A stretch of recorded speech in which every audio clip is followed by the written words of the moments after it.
Class 10th का पहला chapter है रियल नंबर। अब रियल नंबर क्या है? रियल नंबर को समझने के लिए सबसे पहले हम लोग जानेंगे नेचुरल नंबर।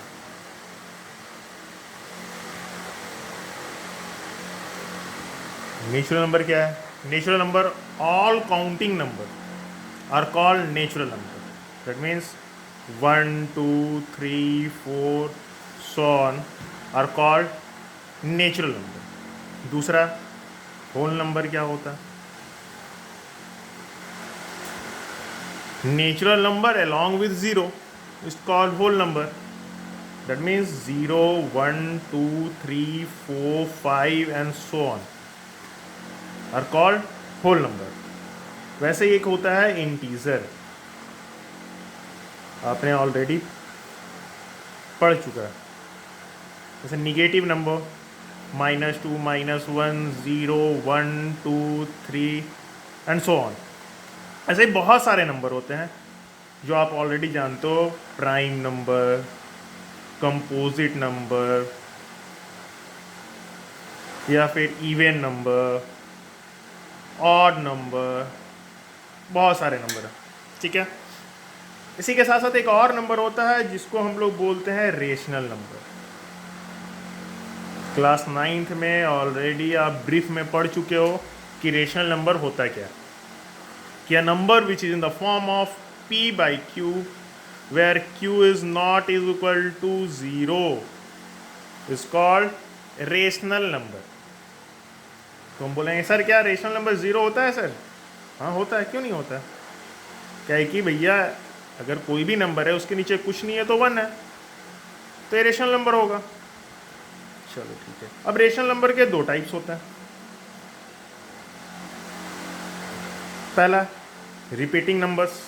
दैट मीन्स अगर मान लीजिए 1 को डिवाइड किया मैंने 3 से, इसका आंसर क्या आएगा? 0.3333 एंड सो ऑन।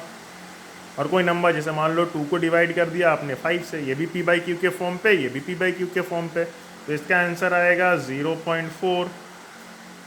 तो ये दोनों नंबर क्या कहलाता है? Rational number. तो इरेशनल नंबर क्या होगा? Irrational number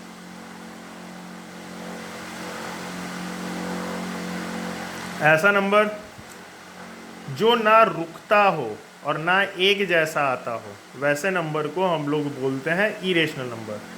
non terminating, non repeating numbers. Non terminating that means जो ना रुकता हो, नन रिपीटिंग जो ना एक जैसा आता हो, उस नंबर को हम लोग क्या बोलते हैं? Irrational number. तो कौन सा नंबर होता है भैया? 0.45, 445, 4445 एंड सो ऑन। या फिर रूट वाले नंबर जो परफेक्ट स्क्वायर ना हो, √2, √3, √5, ये सब इरेशनल नंबर होता है।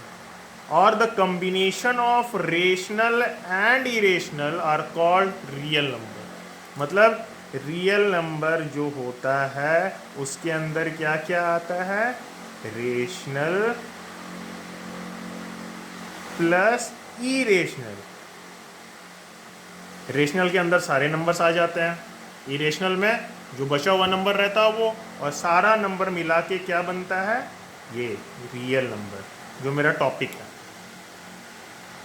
ठीक है, अब आगे जानते हैं और क्या मेरे को पढ़ना है। सबसे पहला जो टॉपिक है आपका जो हमको पढ़ना है वो है यूक्लिड्स डिवीजन लेमा,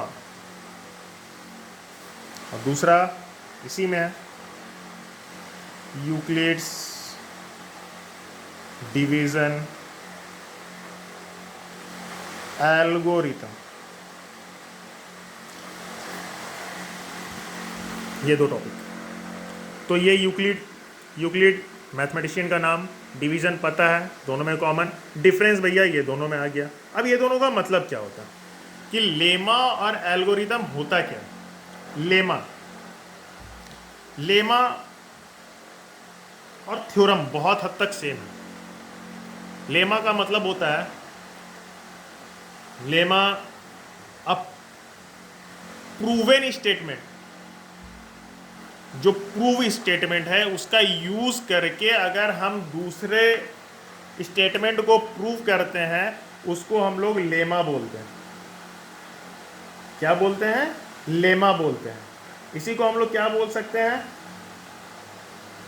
इसको बोल सकते हैं it is a proven statement use for proving another statement.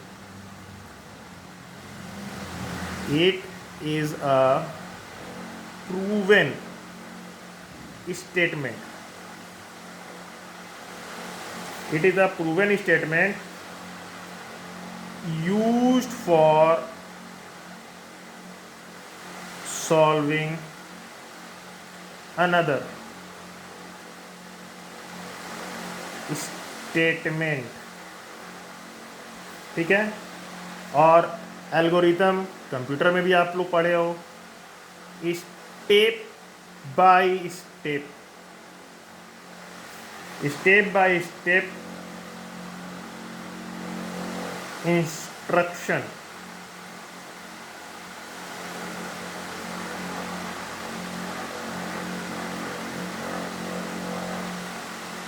For solving problem is called algorithm.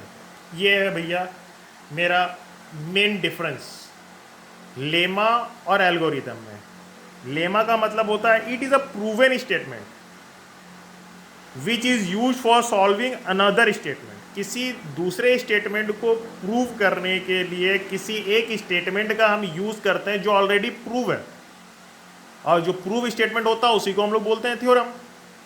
और एल्गोरिथम क्या होता है? Step by step instruction for solving a certain problem is called algorithm. ये दोनों बेसिक चीज है। अब इस दोनों का यूज करके हमको क्या फाइंड करना है? HCF फाइंड करना है।